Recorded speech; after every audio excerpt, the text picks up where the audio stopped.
सबसे पहले अफ़गानिस्तान में जो अफसोसनाक वाक़या पेश आया, एक रीहैब सेंटर के ऊपर या जो बहाली मरकज़ होता है जहाँ पे नशे के लोगों का इलाज होता है, उस पे अटैक हुआ और फिर पूरी दुनिया को अब तालिबान हुकूमत बता रही है कि ये वाक़या कैसे हुआ और पाकिस्तान को इसके लिए ज़िम्मेदार ठहराया जा रहा है। पाकिस्तान ने इसकी तरदीद की है, लेकिन कुछ बड़ी अजीब चीज़ें हुई हैं, मैं आपके साथ शेयर कर देता हूँ और ये भी बताता हूँ ये वाक़या क्यों हुआ और कैसे हुआ। देखिए, हैरत अंगेज़ तौर पे पाकिस्तान की जानिब से जो अस्करी ज़राए से ख़बरें देने वाले लोग हैं या जो टाउट्स हैं या बहुत सारे ऐसे लोग जो जुड़े हुए हैं और सोशल मीडिया पे भी इन्होंने अपनी एक अच्छी खासी तादाद इकट्ठी कर ली है, कौम का पैसा खर्च कर रहे हैं और कुछ लोगों को तरबियत भी दी गई है कि ये काम किया जाए।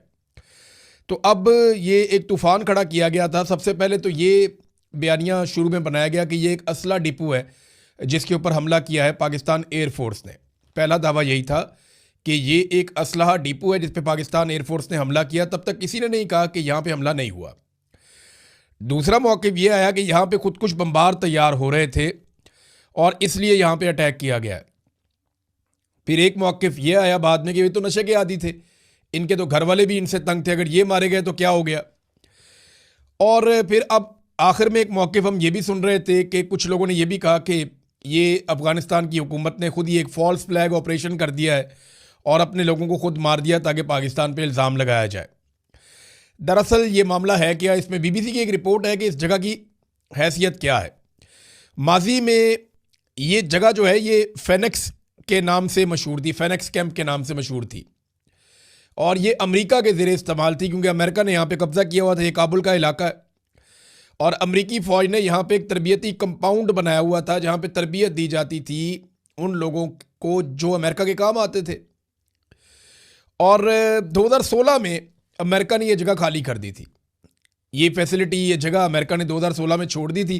फिर 2017 में जो उस वक्त की अफ़गान हुकूमत थी, उस हुकूमत ने 2017 में इस जगह पे रीहैब सेंटर बना दिया कि मंशियात के आदी जो लोग हैं उनका इलाज यहाँ पे किया जाएगा और बाकायदा इसका नाम बना दिया, इसकी जगह बना दी और इसका बजट बन गया, सारा कुछ होना शुरू हो गया। तो 2017 से लेकर तालिबान की हुकूमत आने तक ये रीहैब सेंटर ही रहा है, इलाज का मरकज़ नशे के आदी लोगों के।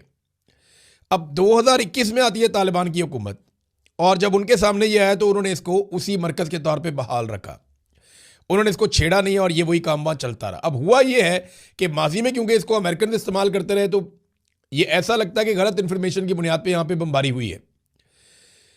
ये जो एक बमबारी ईरान के अंदर हुई है ना बच्चियों के स्कूल पे, 2016 तक ये जगह भी किसी और मकसद के लिए इस्तेमाल होती रही है।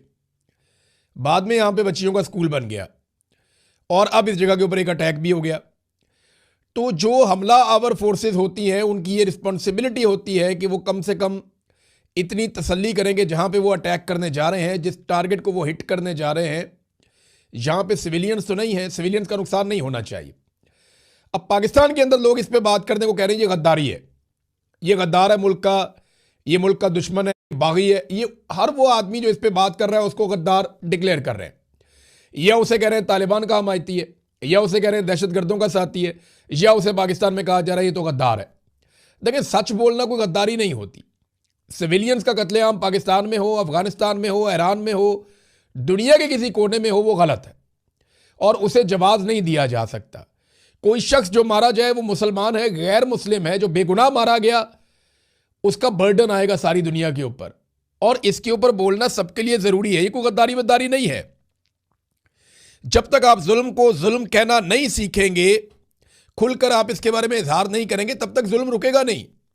अब अमेरिका में बेशुमार लोग, सियासतदान, वहां का मीडिया, वहां के आम लोग, वो खुलकर इजहार कर रहे हैं कि अमेरिका ने इसराइल की जंग के अंदर बिला वजह शमूलियत की। वो अमेरिकन हुकूमत को लताड़ रहे हैं, अमेरिकन हुकूमत के ऊपर तनकीद कर रहे हैं, लेकिन उन्हें कोई भी गद्दार नहीं कह रहा। जो बाइडन ने तनकीद की डोनाल्ड ट्रंप पे, लेकिन उसे गद्दार नहीं डिक्लेयर किया गया। बहुत सारे डोनाल्ड ट्रंप के अपने साथी हैं, वो तनकीद कर रहे हैं डोनाल्ड ट्रंप पे और जंग के फैसले पे और अमरीकी जंग की मुखालफत कर रहे हैं, लेकिन उनमें से किसी को भी गद्दार डिक्लेयर नहीं किया गया। हत्ता कि जो फौजी मारे गए हैं उनकी फैमिलीज की जानिब से भी स्टेटमेंट आया, ये मेरे पास मौजूद है यहाँ पे, मैं इसे देख रहा था कि जो फौजी मारे गए उनकी फैमिलियाँ ये कह रही हैं कि जनाब ये लड़ाई बंद की जाए, ये जंग नहीं होनी चाहिए थी, ये गैर ज़रूरी जंग है। और ये एक फ़ौजी जो मारा गया है, इसकी फैमिली, ये साथ तस्वीर भी आप देख सकते हैं, इनकी वीडियो भी देख सकते हैं। ये सियाफ़ान अमरीकी हैं और ये बता रहे हैं उनकी फैमिली के जी ये गलत हो गया, ये जंग बंद करनी चाहिए। अब इन्हें कोई गद्दार तो नहीं कह रहा, इनको जो कहा जा रहा है इनका फ़ौजी जंग में मारा गया, लिहाजा इनको तो एजाज़ दिया जा रहा है अमेरिका में, लेकिन ये लोग कह रहे हैं जंग बंद कर दी जाए। तो ये गद्दार तो नहीं बन गए। अमेरिका के ऊपर बहुत सारी दुनिया में तनकीद हो रही है, अमेरिका के अंदर तनकीद हो रही है, कोई भी गद्दार नहीं बन रहा। तो पाकिस्तान के अंदर ये प्रॉब्लम क्या है कि आप निशानदेही करें किसी गलत चीज़ की, साथ ही ये गद्दार है। फौज सियासत में किरदार क्यों अदा करती है, आप ये पूछ लें, जी ये गद्दार है। फौज कारोबार क्यों करती है, आप ये पूछ लें, जी ये गद्दार है। फौज का क्या काम है बाकी चीज़ों में, जी ये गद्दार है। और अगर आप ये पूछ लें कि जनाब इंटेलिजेंस एजेंसीज कामयाब क्यों नहीं हो पा रही और क्यों दहशतगर्दी को नहीं रोक पा रही, जी ये गद्दार है। तो हर बात पे यहाँ गद्दारी का सर्टिफिकेट लेकर लोग खड़े हो जाते हैं बिला वजह। अब पूरी दुनिया से इसके ऊपर आवाज़ उठ रही है। ये यूएन न्यूज़ यहाँ से बाकायदा आवाज़ उठी और यूएन हेल्थ एजेंसी WHO उन्होंने इसकी मजम्मत की है और 400 लोग अफ़गानिस्तान में मारे गए हैं जो रिपोर्ट हुए हैं। अब इस पे अक़वाम मुत्तहिदा के जो लोग अफ़गानिस्तान में मिशन मौजूद है वो तस्दीक कर रहे हैं कि यहाँ पे बड़ी तादाद में हलाकतें हुई हैं। अफ़गानिस्तान की गवर्नमेंट जो है वो डिप्लोमेट्स को, दुनिया भर के जितने भी वहाँ पे मिशन मौजूद हैं, आलमी तंजीमें मौजूद हैं, वो उन सबको बुला के ब्रीफिंग दे रहे हैं, दिखा भी रहे हैं। कई जो सहाफ़ी हैं या बैनुल-अक़वामी इदारों से मुंसलिक लोग हैं, BBC है, बाकी और लोग हैं, वो सारे ये कह रहे हैं कि हमने खुद जाकर देखा है कि बहुत बड़ी तादाद में लोग वहाँ जले हुए पड़े थे। और मकामी लोगों से जहाँ से भी पूछा है तो सब ने यह बताया कि ये एक रीहैब सेंटर था। अब पाकिस्तान ने यह कह दिया कि हमने इसके ऊपर अटैक नहीं किया, लेकिन अभी तक कोई ऑफिशियल स्टेटमेंट बाकायदा DGISPR की जानिब से कोई ऐसा नहीं आया जिसके ऊपर हम ये कहें। देखिए 21 अक्टूबर 2025 को डोनाल्ड ट्रंप ने धमकी लगाई थी। धमकी क्या थी, जरा ये आप धमकी देखें। डोनाल्ड ट्रंप ने जो धमकी लगाई थी 21 अक्टूबर 2025 को, वो धमकी थी, if Afghanistan doesn't give Bagram air base back to those that build it. अगर बगराम एयरबेस को बिल्ड करने वालों या बनाने वालों को अगर अफगानिस्तान की हुकूमत ने ये एयरबेस वापस ना की, the United States of America यानी अमेरिका को वापस ना की, bad things are going to happen, उनके साथ फिर बहुत बुरा होगा।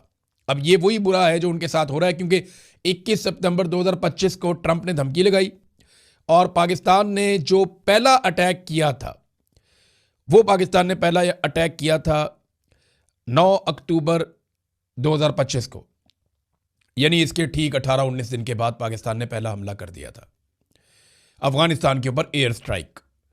और जो पाकिस्तान ने पहला अटैक किया था वो काबुल पे, खोस्त पे, जलालाबाद पे और पख्तिका पे हुआ था। अब मामला ये है कि दहशतगर्दी पाकिस्तान से बड़े लंबे अरसे में चल रही है। देखिए, हमें पकड़ना है उन जर्नैलों को जो दहशतगर्दों को पाकिस्तान में लेकर आए। हमें पकड़ना है उन सारे लोगों को जो दहशतगर्दों को फैसिलिटेट करते हैं, जिन्होंने दहशतगर्द बनाए हैं। ये नेक्सेस आपको तोड़ना पड़ेगा पाकिस्तान में। ये जो गुड तालिबान, बैड तालिबान है, इसको खत्म करना पड़ेगा पाकिस्तान में। पाकिस्तान को अपना हाउस इन ऑर्डर करना पड़ेगा।